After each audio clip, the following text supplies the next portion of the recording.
Bismillahirrahmanirrahim. Assalamualaikum warahmatullahi wabarakatuh. Waalaikumsalam. Alhamdulillah wa syukru ala ni'matillah wa la hawla wa la quwata illa billah. Salatan wa salaman ala Rasulillah Muhammad ibn Abdullah wa ala alihi wa ashabihi wa man wala. Allahumma anfa'na bima 'allamtana wa 'allimna ma yanfa'una wa barik lana fima 'allamtana wa zidna ilman. Allahumma la sahla illa ma ja'altahu sahla wa anta taj'alul hazna idza syi'ta sahla. Amma ba'd. Apa kabar Bapak Ibu semua? Luar biasa. Masya Allah. Bapak-bapak enggak ada luar biasa. Alhamdulillah. Alhamdulillah wa syukru ala ni'matillah. Bersyukur kepada Allah atas limpahan nikmat yang Allah telah berikan kepada kita, meskipun kita belum mampu untuk menjadi hamba-hambanya yang pandai bersyukur, tapi Allah terus memberikan kepada kita nikmat-nikmat yang tak terbatas, tak terhingga. Allah telah limpahkan kepada kita segala jenis kenikmatan, meski di saat yang sama mungkin kita malah membalasnya dengan maksiat dan dosa. Tapi Allah malah tutup cacat dan aib kita, Allah tutup kekurangan kita. Di hadapan manusia kita tak nampak kekurangan dan kesalahan kita. Allah hanya tampakkan kebaikan kita di hadapan orang lain. Tidak ada yang tahu tentang kekurangan kita, dosa kita, maksiat kita, kecuali orang-orang yang dengan sengaja menampakkan kesalahan dan dosanya di hadapan orang lain. Kecuali orang-orang yang disebut kata Nabi al-mujaharah, orang-orang yang memang dia itu sengaja menceritakan keburukannya atau dosanya kepada orang lain untuk dibangga-banggakan. Maka sesungguhnya dia telah disayangi oleh Allah dengan ditutup aibnya, malah dia sendiri yang membongkar aibnya. Maka kita bersyukur kepada Allah, subuh kali ini kita berada di tempat yang terbaik. Tempat yang terbaik, Masjid Allah. Dan kita berada di bulan yang terbaik juga, bulan haram. Bulan Rajab adalah merupakan salah satu di antara 4 bulan yang dimuliakan oleh Allah. 4 bulan itu adalah Dzulqa'dah, kemudian Dzulhijjah, kemudian Muharram, dan kemudian Rajab. Ada 4 bulan. 4 bulan ya. Dzulqa'dah, Dzulhijjah, Muharram, dan Rajab. 3 bulan yang berturut-turut, kemudian 1 bulan itu terpisah. Nah, sekarang kita sedang berada di bulan Rajab. Rajab ini berarti menandakan bahwa sebentar lagi kita akan masuk kepada bulan Ramadan. Antara Rajab, kemudian Sya'ban, kemudian Ramadan. Makanya para ulama sebenarnya bukan dari bulan Rajab, 6 bulan sebelumnya itu sudah berdoa kepada Allah Subhanahu wa taala untuk disampaikan kepada bulan Ramadan. Mereka 6 bulan setelah Ramadan terus kepada Allah meminta agar amalan-amalan mereka selama Ramadan itu diterima oleh Allah. 6 bulan sebelum Ramadan berdoa kepada Allah agar disampaikan kepada bulan Ramadan. Kita biasanya doa untuk disampaikan ke Ramadan kapan? Rajab gitu kan ya. Wa ballighna Ramadan. Allahumma barik lana fi Rajab wa Sya'bana wa ballighna Ramadan. Minta disampaikan ke Ramadan di bulan Sya'ban, di bulan Rajab. Para sahabat bahkan 6 bulan sebelum Ramadan. Berarti bulan apa? 6 bulan sebelum Ramadan bulan apa? Memang kalau subuh nuansanya belum loading ya, masih agak lama ya. Baik, hitung sendiri aja ya. Nah, ini waktu Allah, maka alhamdulillah bersyukur kita bisa memasuki bulan yang mulia ini dalam keadaan sehat walafiat, dan kita terus mohon kepada Allah agar setiap waktu yang kita jalani ini menjadi tangga ibadah dan pahala kita di sisi Allah Subhanahu wa taala bertambah insyaallah. Baik, Bapak dan Ibu yang dirahmati oleh Allah, Isra dan Mi'raj. Ketika Nabi sallallahu alaihi wasallam pergi melaksanakan Isra, yaitu perjalanan di malam hari dari Masjidil Haram ke Masjidil Aqsa. Kemudian dari Masjidil Aqsa Nabi Mi'raj. Mi'raj artinya apa? Naik ke Sidratil Muntaha, naik ke langit ketujuh. berjumpa dengan para nabi dan rasul. Semua nabi dan rasul. Ketika berjumpa dengan para nabi dan rasul tersebut, kemudian Nabi mengimami salat seluruh nabi dan rasul. Itu menunjukkan bahwa para nabi dan rasul sebelumnya itu pun mengikuti syariatnya Nabi Muhammad sallallahu alaihi wasallam. Jadi para nabi dan rasul yang jumlahnya berapa nabi jumlahnya? 25 yang lagi dihafalin. Jumlah totalnya ada berapa? 124.000 nabi. Jumlah rasulnya berapa? Pak Haji? Masih emot? Ya maklum, lagi kembali lagi ini karena subuh ya, masih loadingnya. 313 rasul. Jumlah nabi dan rasul seperti itu. Nah, Nabi SAW menjadi imam bagi seluruh nabi dan rasul yang lainnya. Nah, ini menunjukkan bahwa ketika ada atau bahwa syariatnya Nabi SAW menasakh, menghapus atau mengganti daripada syariat-syariat Nabi sebelumnya. Bahkan nanti ketika Nabi Isa turun bersama malaikat di akhir zaman untuk membunuh Dajjal, dia datang kemudian melaksanakan salat, ya, berimam bermakmum kepada Imam Mahdi. Dan ia tidak membawa syariat sendiri. Ia tunduk kepada syariat yang telah dibawakan oleh Nabi Muhammad sallallahu alaihi wasallam.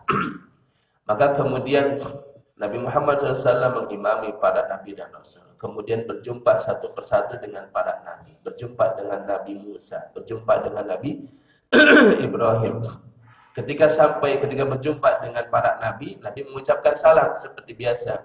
Ya, kalau kita berjumpa dengan saudara kita, kata Nabi, ya, maka ucapkanlah salam. Assalamualaikum warahmatullahi wabarakatuh. Itu adalah tahiyatul Islam. Itu adalah ungkapan penghormatan dan salam di dalam ajaran Islam.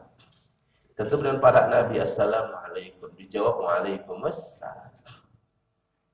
Berjumpa dengan para nabi, mengucapkan salam. Sampai akhirnya di langit ketujuh malaikat sudah tidak lagi mampu untuk menemani Nabi. Malaikat menyerahkan Nabi untuk berangkat sendiri menuju Allah Subhanahu wa ta'ala. Ketika berjumpa dengan Allah, apa yang diucapkan oleh Nabi? Apakah Nabi mengucapkan salam yang sama seperti salamnya kepada Nabi dan Rasul yang lain atau tidak? Ketika berjumpa dengan Allah, apakah Nabi mengucapkan, Ya Allah, Assalamualaikum? Silakan dijawab Bapak Ibu. Kita diskusi dulu apa gimana dulu. Apa yang diucapkan oleh Nabi SAW kepada Allah Ibu-ibu? Apa tahiyat? Gimana? Ayo yang tahu hadiahnya umrah Pak. Ketika Nabi mengucapkan salam tentu akan keliru karena Allah adalah As-salam. Allahumma antas salam wa minkas salam. Ya Allah, Engkaulah As-salam yang maha memberikan keselamatan, wa minkas salam, dan darimulah segala jenis keselamatan. Para ulama menambahkan wa ilaika ya'udus salam, dan kepadamulah kembali semua as-salam, keselamatan. Fahayyina rabbana bisalam, maka berikanlah kepada kami semua jenis keselamatan. Ya, maka keselamatan as-salam itu adalah miliknya Allah Subhanahu wa ta'ala. Maka bagaimana mungkin mengucapkan keselamatan, mendoakan keselamatan kepada Dia yang maha memiliki keselamatan? Maka enggak pantas dan enggak mungkin mengucapkan assalamu alayka ya salam.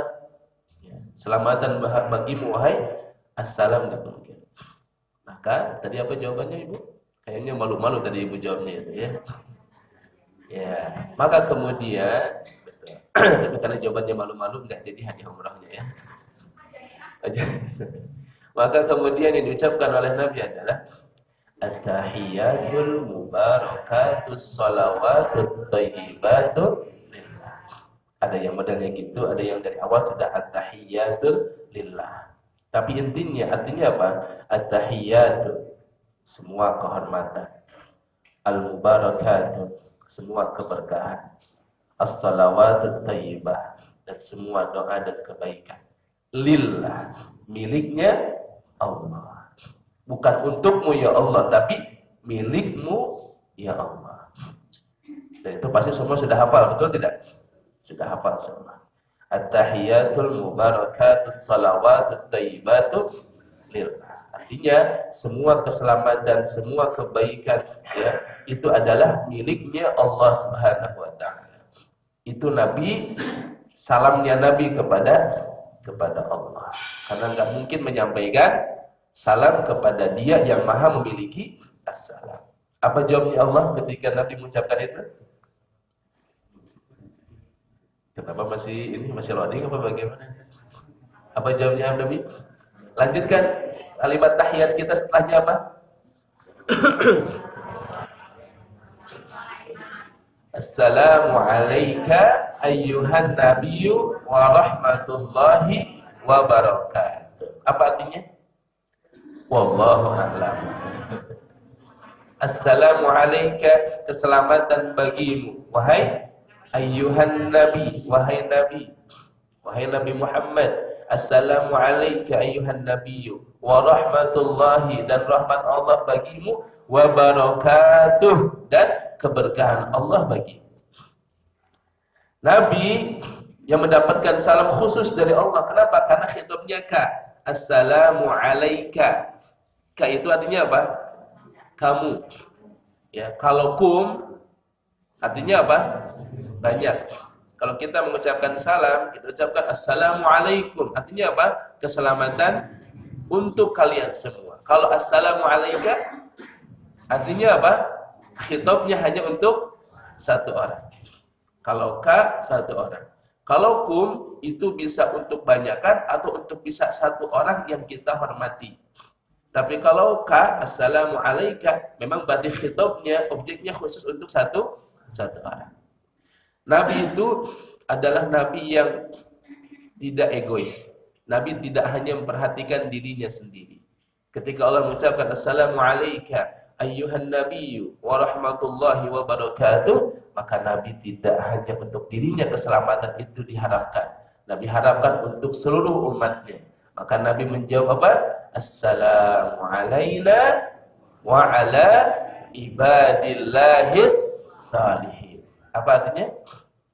Assalamu, keselamatan, alaina. Apa artinya alaina? Untuk kita semua. Nabi membawa kita di dalam keselamatan itu. Nabi membawa kita umatnya. Assalamu alaina wa ala ibadillahis salihin. Untuk seluruh hamba-hamba Allah yang saleh. Maka kemudian kalimat ini diabadikan dan menjadi bacaan kita di dalam salat. Maka saat kita membaca itu hadirin, maka kenapa Nabi menyebut salat itu mi'rajul mukminin? Salat itu adalah mi'rajnya orang yang beriman. Jadi betul-betul rasakan kita sedang bermunajat, berjumpa dengan Allah Subhanahu wa taala. Maka apalagi ketika mengucapkan at-tahiyatul mubarakat salawat thayyibat lillah. Bayangkan saat Nabi mengucapkan kalimat itu di hadapan Allah Subhanahu wa taala. Lalu kita mendapatkan ucapan doa lagi dari Allah, assalamu alayna wa ala ibadillahis salihin. Ini menunjukkan betapa Nabi tidak pernah melupakan kita. Dan ketika Nabi sudah pada puncaknya di tempat yang terbaik, yaitu di surga, kira-kira kalau kita ingin jadi Nabi Muhammad, mau balik lagi ke dunia atau tidak? Sudah di surga, sudah nikmat, sudah tahu ada surga, ada neraka, sudah tahu ada surga. Kemudian kalau kembali ke dunia, maka terbayang berbagai macam ujian, cobaan di dunia. Kayaknya kalau kita yang jadi Nabi, mungkin gak akan balik lagi ke dunia. Makanya tidak dipilih jadi Nabi. Ya.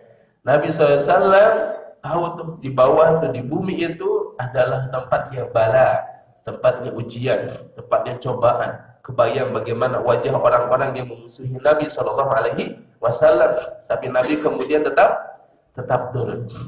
Ya, karena juga sudah diperintah oleh Allah untuk kembali turun ke muka bumi. Inilah peristiwa yang kemudian diabadikan oleh Allah Subhanahu wa taala dalam surah Al-Isra dan surah An-Najm. Peristiwa Isra dan Mi'raj.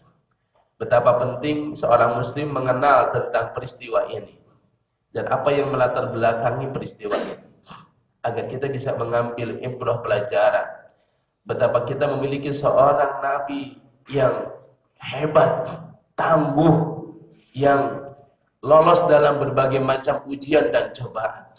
Seorang nabi yang tidak pendendam, seorang nabi yang gigih, seorang nabi yang terus bersabar menghadapi cobaan daripada umatnya, hanya untuk membuat umatnya berada di jalannya Allah, agar umatnya selamat daripada azab dan siksa Allah Subhanahu wa taala.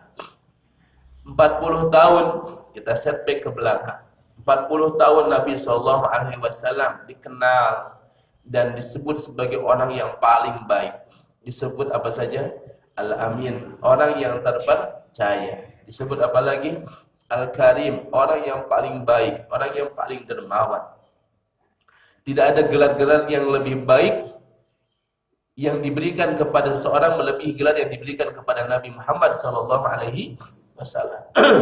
Nabi SAW selama 40 tahun dikenal sebagai manusia yang paling top. Maka ketika ada peristiwa penyimpanan Hajar Aswad, ketika berebut orang-orang Quraisy, ketika membangun lagi Ka'bah, tersisa terakhir adalah Hajar Aswad. Mereka berebut sampai mereka mau berperang antar suku, karena mereka berharap, mereka yang paling berhak untuk menyimpan Hajar Aswad itu. Kepada siapa akhirnya mereka percayakan penyimpanan Hajar Aswad itu? Nabi Muhammad SAW. Di usianya masih muda, 27 tahun.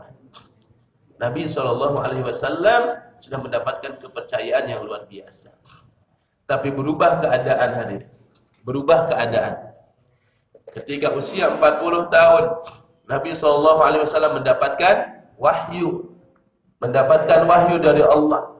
Ketika ia terus bertahanus menyendiri di Gua Hira, mentafakuri keadaan kaumnya. Ada apa dengan kaumku ini? Kenapa mereka beribadah dengan cara seperti ini? Kenapa mereka menyembah berhala?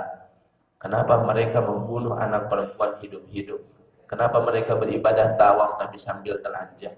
Kenapa terjadi perzinahan di mana-mana? Nabi mentafakuri itu semua, tapi Nabi tidak mempunyai jawaban. Makanya dia bolak-balik pergi ke mana? Ke Gua Hira. Ada yang pernah naik ke Gua Hira? Udah, oh ibu udah. Gua Hira, ya, tempat yang sangat tinggi. Dan yang lebih keren lagi, itu ditemani oleh istrinya Khadijah binti Khuwailid, istri Nabi SAW yang usianya jauh lebih tua dari Nabi. Berapa tahun?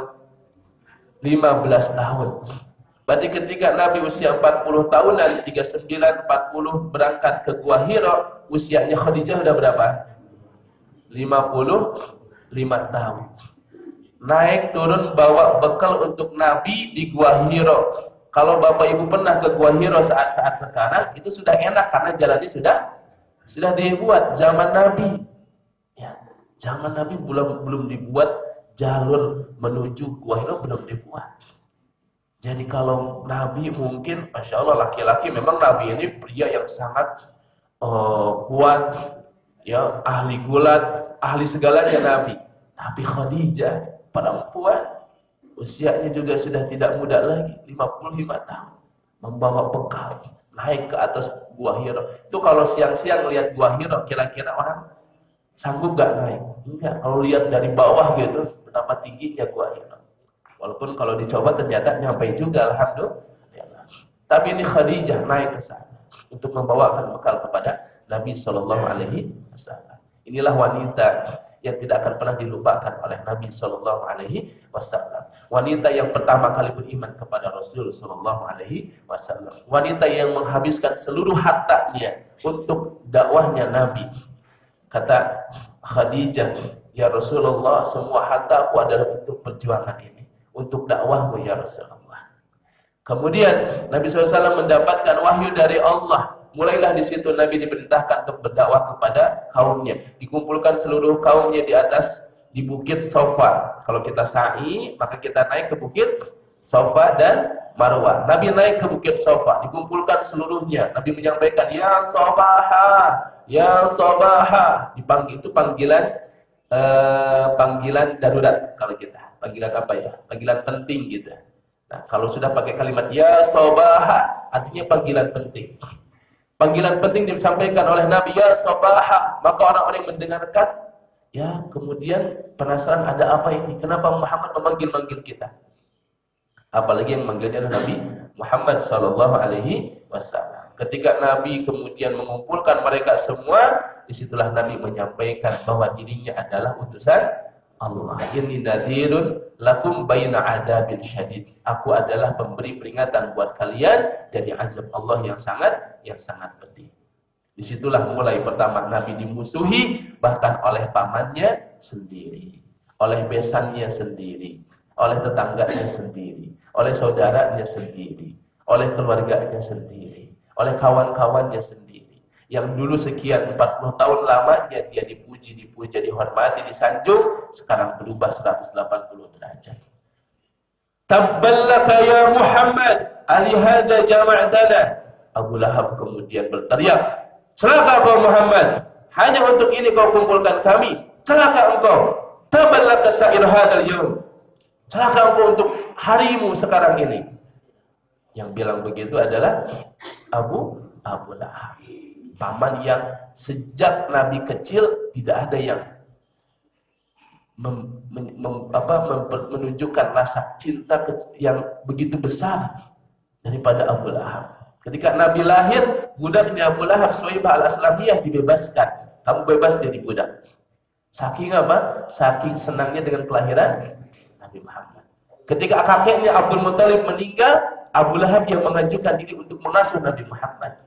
Tapi amanatnya Abdul Muthalib, kakeknya Nabi, yang mengasuh Nabi Muhammad setelah meninggalnya adalah Abu Talib. Abu Lahab sejak kecil ingin mengasuh Nabi Muhammad. Tiba-tiba ketika Nabi menyampaikan bahwa dirinya Rasul, Abu Lahab lah orang yang paling pertama memusuhi Nabi SAW. Bayangkan Bapak dan Ibu, ujian hidup dimulai saat itu. Coba bayangkan seorang paman yang begitu menyayangi kita, sejak kecil mengasuh kita, membesarkan kita, memberikan banyak hal kepada kita, memuji kita karena kebaikan akhlak kita, kesantunan kita, kejujuran kita, wah segala macam, bahkan dia membangga-banggakan kita di depan orang, paman kita.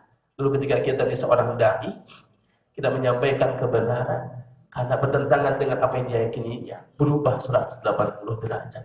Dasar kamu ini gila, kamu ini penyihir, kamu segala macam. Nabi ketika berdakwah, tepat di belakangnya Abu Lahab tidak pernah berhenti mengikuti Nabi sambil mengatakan, "Da'hadas sabi," tinggalkanlah orang gila yang telah meninggalkan ajaran nenek moyangnya ini. Ketika Nabi berdakwah, di belakangnya Abu Lahab sambil menunjukkan isyarat, "Jangan dengarkan orang gila ini." Kebayangkan kondisi psikologi Nabi ketika berdakwah menghadapi kondisi pamannya seperti itu. Pamannya demikian, saudara-saudara teman-temannya juga demikian. Berat ujian yang dihadapi oleh Nabi. Tapi Nabi punya orang-orang hebat di sekitarnya. Di antaranya adalah Khadijah binti Khuwailid. Ketika dapat wahyu, Nabi ketakutan. Ada apa dengan diriku? Apakah aku terkena sesuatu? Kan lari itu Pak. Ketika dapat wahyu di Gua Hira, Nabi langsung turun. Karena Nabi belum pernah melihat malaikat Jibril sebelumnya. Kaget Nabi, takut Nabi. Apa ini, siapa ini? Apakah aku terkena sihir? Apakah aku terkena sesuatu? Nabi turun sampai kemudian masuk ke dalam rumah. Ya, dibukakan pintu oleh Khadijah. Masuk ke dalam rumah tersebut. Kira-kira kalau yang jadi Khadijahnya ibu, kira-kira reaksi ibu lihat suami kayak gitu apa, Bu? Ayah naon gitu. Ya, kalau Khadijah enggak, dia ini suami lagi ada masalah, dibiarkan dulu. Suruh masuk ke dalam rumah, dibukakan kamar, disuruh kemudian istirahat, dibawakan air minuman, disuruh minum dulu, ya. Kemudian dibuat tenang dulu, nggak banyak ditanya dulu. Kenapa? Karena kalau laki-laki lagi punya masalah, dia lebih baik untuk dibiarkan dulu, diam dulu. Kalau sudah reda baru ditanya. Nah, ketika kemudian Nabi menyampaikan, aku mendapatkan ini dan itu, aku takut akan terjadi sesuatu kepadaku. Disitulah istri yang hebat mendukung suami, menguatkan suami, ya, meneguhkan suami. Apa kata Khadijah, istrinya Nabi SAW? Demi Allah, ma yukhzikallahu abada. Demi Allah, Allah tidak akan pernah menghinakanmu selamanya. Allah tidak akan pernah Allah tidak akan pernah berbuat buruk kepadamu selamanya. Engkau ini orang baik. Nah itu tuh, Bu. Kalau suami lagi down, lagi ini, gak apa-apa, bangkitkan. Engkau ini orang baik, Mas. Ya, tapi sekali-kali aja baiknya. Nah, jangan ya. Ya. Kau orang baik, engkau menyantuni anak yatim, kau menyantuni fakir miskin, kau tidak pernah membeda-bedakan orang yang ditolong, dipuji semua oleh Khadijah. Dan itu sangat membuat Nabi menjadi tangguh, menjadi kokoh, menjadi kuat. Dan begitulah perjalanan dakwah Nabi didampingi oleh istri yang mulia Khadijah binti Khuwailid. Kemudian Nabi SAW memiliki paman juga yang luar biasa, Abu Thalib. Abu Thalib inilah orang yang paling terdepan ketika ada orang-orang Quraisy meminta kepada Nabi untuk berhenti, wahai Muhammad, dari dakwahmu. Berhentilah dari dakwahmu. Ya. Maka sampai kemudian mereka berencana untuk membunuh Nabi SAW. Dikumpulkan semua para pemuda, dikepunglah rumah Nabi SAW. Tujuan mereka satu, habisi Muhammad. Dan mereka buat semua pemuda ini perwakilan dari seluruh kabilah, agar ketika Nabi Muhammad meninggal, Bani Hashim ingin menuntut balas, mereka tidak bisa menuntut balas. Kenapa? Karena yang membunuhnya rame. Sudah sedemikian besar ya keinginan mereka untuk membunuh Nabi. Siapa yang selalu terdepan menjaga Nabi? Pamannya Abu Thalib. Pamannya Abu Thalib. Tapi sampai di tahun ke-8 kenabian, ketika kemudian dakwah makin tersebar, tapi ujian makin berat. Sampai-sampai Nabi SAW dan kaum muslimin diboikot. Atas usulnya Abu Jahal dan kawan-kawan, kita boikot Muhammad dan orang-orang yang membela Muhammad, termasuk dari kabilah Bani Hashim. Bani Hashim yang menolong Muhammad, yang membantu Muhammad, kita boikot. Di sebuah bukit namanya Bukit Syi'ib. Kita kalau ke Mekah, nanti itu di belakang di rentetannya Jabal Abi Qubais, Istana Raja, sana itu ada Bukit Syi'ib namanya. Itu bukit miliknya Bani Hashim, miliknya kabilah Nabi SAW.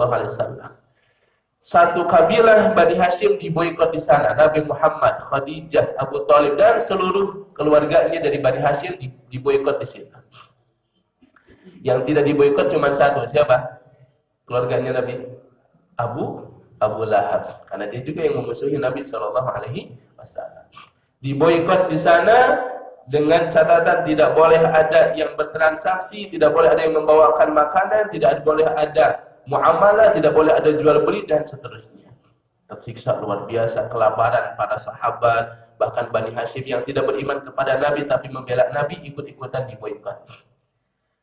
Lalu kemudian tidak lama dari situ, Khadijah, sang istri yang mulia, istri yang banyak menemani Nabi, istri yang menjadi pendamping Nabi, yang menemani Nabi dalam segala keadaan.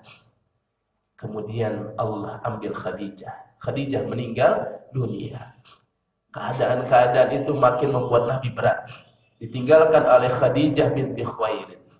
Kemudian tidak lama dari itu, pamannya Abu Thalib juga meninggal dunia. Makin berat ujiannya hadirin. Kebayang enggak saat bapak ibu punya masalah, kan butuh orang yang menguatkan. Hanya minimal dia mengatakan, tenang mas, tenang kenapa? Ada ibu di sini. Ayo kita berjuang bersama. Ya, mungkin lagi terpuruk ekonomi, terlilit hutang besar, butuh orang yang menguatkan kita. Apalagi Nabi dalam posisi yang luar biasa, diboikot, dianggap orang gila, dianggap penyihir, pengadu domba dan sebagainya.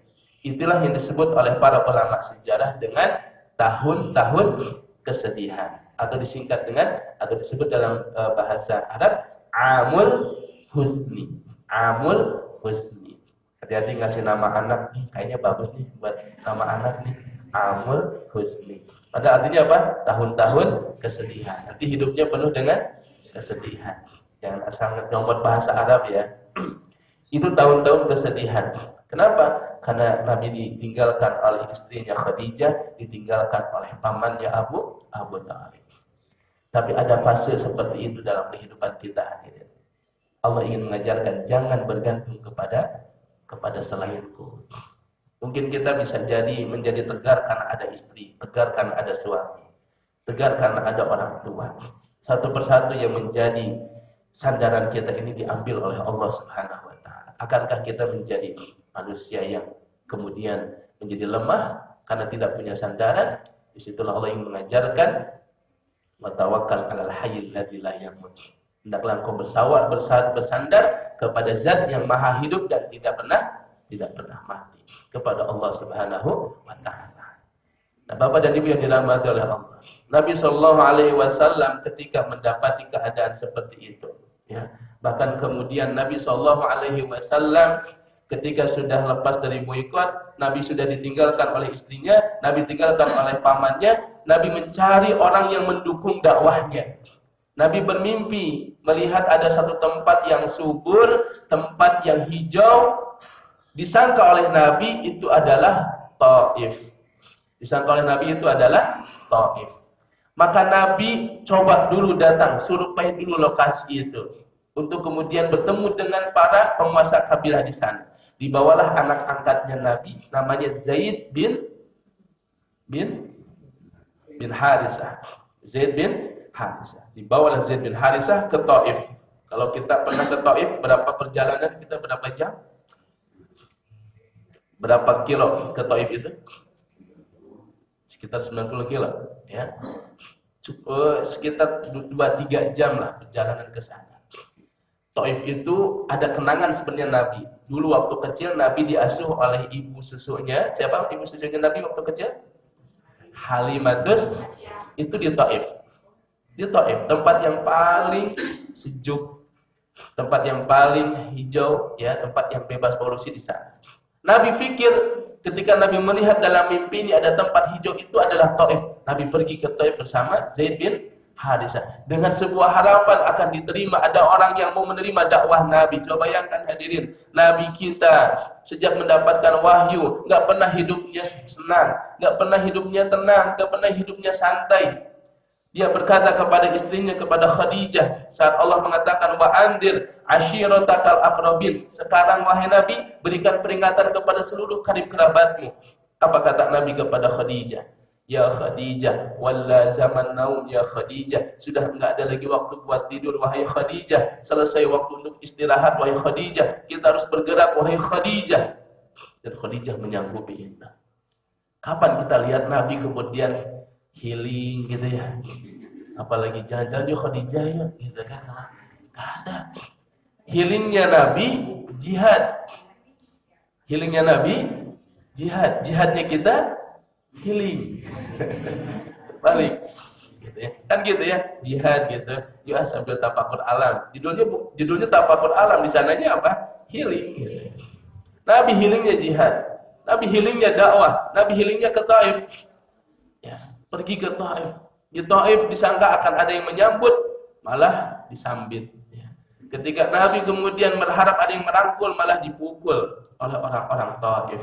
Bahkan mereka menghina Nabi, mengejek Nabi. Mereka bilang, emang Tuhan Allah ini nggak punya yang lain apa untuk dikirim kepada kami? Ya, apakah tidak ada yang lebih baik darimu, wahai Muhammad? Dilecehkan seperti itu Nabi kita Sallallahu Alaihi Wasallam.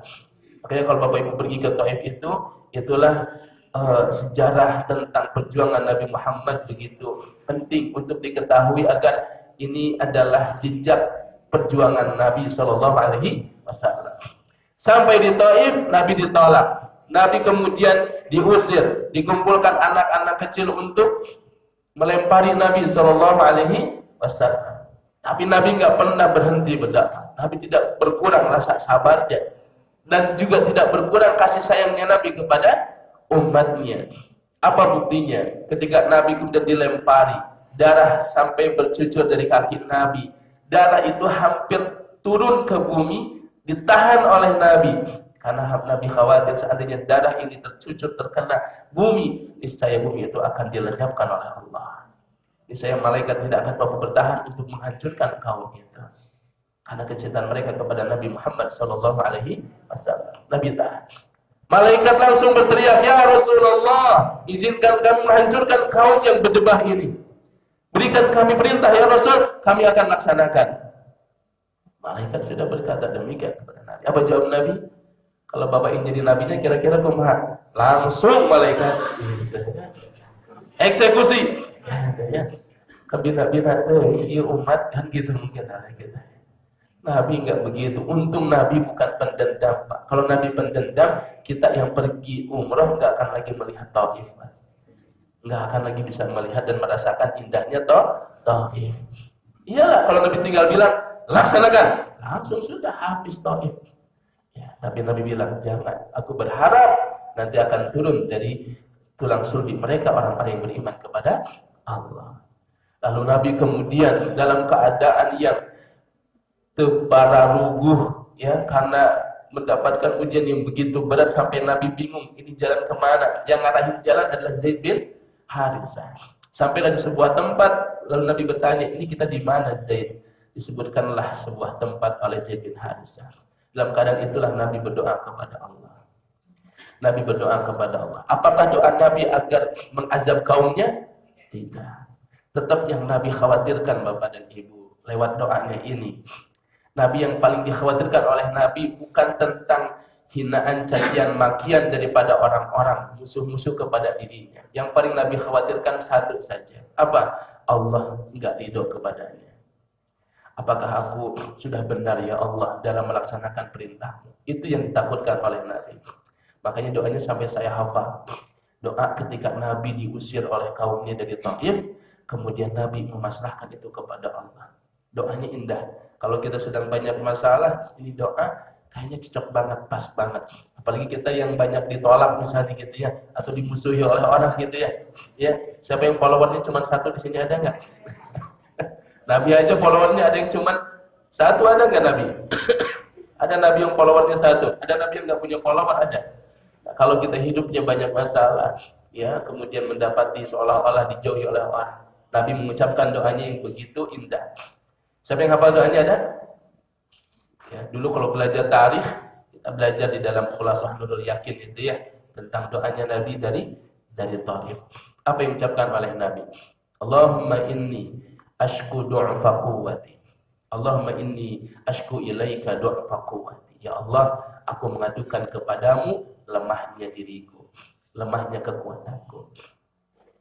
Allahumma inni ashku ilaika du'fa quwwati wa qillata hilati, dan sedikitnya hilah, strategiku. Artinya aku enggak punya strategi yang lain ya Allah. Wa hawani 'alan nas, dan betapa hinanya aku di depan orang-orang itu. Coba bayangkan. Bayangkan yang hari ini mungkin para ulama dimuliakan oleh kaumnya, diangkat, disanjung. Nabinya pernah mendapati ujian yang begitu berat seperti itu. Dihinakan oleh orang-orang. Sampai anak kecil yang enggak tahu apa-apa ikut melempari Nabi sallallahu alaihi wasallam. Adakah pemandangan yang lebih menyayat hati daripada itu? Oke, kalau pernah nonton film Arisalah gitu ya, pernah nonton enggak? The Messenger tentang Nabi, walaupun enggak diperlihatkan kan Nabi, lebih kegambar. Zaid bin Harisah membawa Nabi dilempari oleh kaum Taif. Ya Allah, kebayang kalau waktu itu kita melihat langsung. Kebayang malaikat betapa geramnya melihat perilaku orang-orang Taif sampai menawarkan, biar kami hancurkan mereka ya Rasul. Dan kebayang lagi betapa penyabarnya Nabi SAW. Nabi hanya menyampaikan doa itu. Allahumma inni ashku ilaika du'fa quwwati. Ya Allah, aku adukan kepadaku lemahnya diriku, lemahnya kekuatanku, wa qillata hilati, dan lemahnya strategiku, wa hawani 'alan nas, dan hinanya aku di depan mereka ya Allah. Tapi apa kata Nabi? Ilaman takiluni, namun kepada siapapun kau serahkan aku ya Allah. Karena Nabi tahu hakikatnya sampai ke Taif pun itu karena siapa? Karena Allah. Allah yang ngasih ilham. Ilaman takiluni, kepada siapapun kau akan serahkan aku. Ila aduwin malaktahu amri, kepada musuh-musuh yang mereka akan menguasaiku. Atau ila ba'idin yatajahamuni, atau kepada orang-orang jauh yang akan menguasaiku. Enggak apa-apa ya Allah, aku ridha. Illam takun bika ghadabun alayya, selama engkau tidak marah kepadaku, fala ubali, aku tidak akan pernah peduli. Nabi tidak peduli hadirin. Nabi tidak kabur. Nabi tidak kabur. Mohon maaf, tidak seperti Nabi Yunus alaihis salam ketika tidak diterima dakwahnya oleh kaumnya. Apa yang dilakukan oleh Nabi Yunus? Pergi meninggalkan kaumnya. Ya, disanggap kunaon? Ikan gitu ya, sebagai peringatan dari Allah. Lari dari kaumnya tuh, kadang nggak tahu, nggak tahan, nggak kuat menghadapi kaumnya. Nabi SAW usir dari Taif, Nabi balik ke mana? Ke Makkah lagi. Siap lagi menghadapi ujian. Kenapa? Karena yang penting Allah ridho. Illam takut bika ghadabun alayya fala ubali. Selama engkau tidak marah kepadaku ya Allah, aku ridho, mau diapain juga ya Allah. Maka inilah yang paling takutkan oleh Nabi. Nabi takut kalau Allah tidak ridho. Jadi Nabi melihat, ya Allah maaf, aku disuruh olehmu untuk berdakwah ke kaum Taif, tapi aku enggak bisa melakukan yang terbaik sehingga mereka tidak menerima dakwahmu ya Allah. Nabi malah khawatir bahwa orang Taif menolak dakwah Nabi itu karena kekurangan diri Nabi, karena kelemahan diri Nabi, sehingga itu diadukan kepada Allah. Ya Allah maafkan. Kayak kita mungkin disuruh oleh bos, ya, oleh pimpinan, kamu pergi ke sana, ini misinya, terus kita gagal. Yang kita takutkan itu bukan ujian di lapangan, tapi pimpinan yang tidak ridho kepada kita. Itu yang ditakutkan oleh Nabi. Satu, illam takun bika ghadabun alayya, Allah, selama engkau tidak marah kepadaku, fala ubali, aku tidak akan peduli. Ghairu anna afiyataka awsa'alik, karena sesungguhnya afiat darimu itu lebih cukup buatku ya Allah. Nabi SAW menyampaikan doa itu, hadirin, menunjukkan apa? Nabi penyayangnya kepada umatnya. Makanya tidak ada yang disebut-sebut oleh Nabi sampai di akhir hayatnya kecuali siapa? Umatnya. Adakah Nabi menyebut mana istri-istriku kumpul sini? Ya, enggak. Ya, coba hitung berapa hartaku? Enggak. Ya, coba nanti bagikan warisanku. Hatta Nabi punya warisan dibagikan enggak kepada keluarga? Nabi punya warisan atau tidak? Kata Abu Bakar, para Nabi enggak mewariskan harta. Nabi tidak mewariskan harta. Padahal Nabi banyak ghanimahnya kan? Ghanimah banyak dalam peperangan. Di akhir hayat itu, Masya Allah, peperangan demi peperangan dilalui oleh Nabi. Nabi itu sampai usia 60, Pak, masih perang, Pak. Cuma usia 60. Ada di sini? Siap perang, Pak? Nabi masih semangat, Pak. Perang Hunain usia Nabi berapa? Perang Hunain itu pasca Futuh Mekah. Setelah pembebasan kota Mekah, lalu ada perang Hunain. Yang kaum musliminnya paling banyak itu. Yang awalnya kalah dulu. Yang Nabi hampir akan terbunuh itu. Itu lagi-lagi dari Bani Saqif itu, musuhnya dari kaum Taif. Ya, masuk ke daerah Hunain, dijebak di sana. Nabi itu usia 60-an, Pak. Jadi kalau usia 60 lalu kita, wah ini mah sekarang usung ngurus incu, weh. Oh, Nabi urusannya perang, Pak, usia segitu tuh gitu. Ini bukan cuma ngurus incu ini babnya. Nabi perang di usia 60 tahunan. Maka kemudian di usia seperti itu Nabi masih perang, masih terakhir. Kenapa Nabi melakukan semua itu? Bukan untuk memerangi orang, untuk menyampaikan risalah dakwah. Kenapa Nabi ingin harisun alaikum bil mu'minina raufur rahim, sangat menginginkan kaumnya, umatnya beriman kepada Allah. Makanya Nabi, hadirin, pernah membaca satu ayat. Nabi ulang-ulang sepanjang malam sambil menangis. Jadi Bapak Ibu, cintailah Nabi. Karena Nabi itu adalah orang yang selalu mencintai kita. Orang yang tidak pernah lupa kepada kita. Nabi tahu ada umatnya yang akan maksiat, yang banyak berbuat dosa. Maka Nabi baca satu ayat. Satu ayat Nabi baca diulang-ulang sepanjang malam. Sampai Jibril turun kepada Nabi SAW. Apa ayat tersebut? Allahumma in tu'adzibhum fa innahum ibaduk. Ya Allah, kalau engkau azab mereka. Nabi bayangkan kaumnya. In tu'adzibhum, kalau engkau azab mereka, nanti siksa mereka, fa innahum ibaduk. Bukankah mereka juga adalah hamba-Mu ya Allah? Mereka adalah ciptaan-Mu ya Allah. Hamba-hamba-Mu ya Allah. Umat-Mu ya Allah. Wa in taghfir lahum, dan kalau engkau ampuni mereka, fa innaka antal azizul hakim. Sungguh Engkau lah yang maha perkasa, lagi maha bijaksana. Ini ayat diulang-ulang oleh Nabi terus sepanjang malam. Nangis Nabi. Yang dinangis oleh Nabi siapa? Kita umatnya. Karena Nabi tahu di antara kita ada yang lalai salat, ada yang meninggalkan salat, ada yang tidak saum di bulan Ramadan, ada yang melakukan maksiat, ada yang berzina, ada yang minum khamr, ada yang berbagai macam perbuatan yang bisa mengundang azab Allah. Nabi minta sama Allah ampunan. Turunlah malaikat disuruh oleh Allah. Tanyakan malaikat Jibril kepada Muhammad, apa yang membuat dia menangis? Maka Nabi menyampaikan, Ummati ya Jibril, ummati ya Jibril, ummati ya Jibril. Aku khawatir dengan umatku wahai Jibril. Maka Jibril lapor kepada Allah. Tapi mengkhawatirkan umatnya ya Allah. Maka kata Allah, akhbirhum bi annana la nasu'uh. Sampaikan kepadanya bahwa kami tidak akan membuat dia kecewa. Sampaikan kepada Nabi Muhammad, kami akan membuat dia bahagia tentang umatnya. Apa informasi yang bahagia itu? Membuat Nabi bahagia adalah surga tidak akan dibuka pintunya kecuali diketuk pertama kali oleh Nabi Muhammad, dan umat yang pertama kali masuk ke dalamnya adalah umat Nabi Muhammad sallallahu alaihi wasallam. Maka dikatakan nahnu qaumun akhirun as-sabiqun. Kita adalah kaum yang terakhir datang di dunia ini, tapi kelak insyaallah yang akan pertama kali masuk surga. Insyaallah. Alhamdulillah. Masih ada sekitar 999 halaman sebenarnya. Tapi karena waktu yang terbatas, dan mohon maaf sedang agak pilek pakai F ya, pilek ya.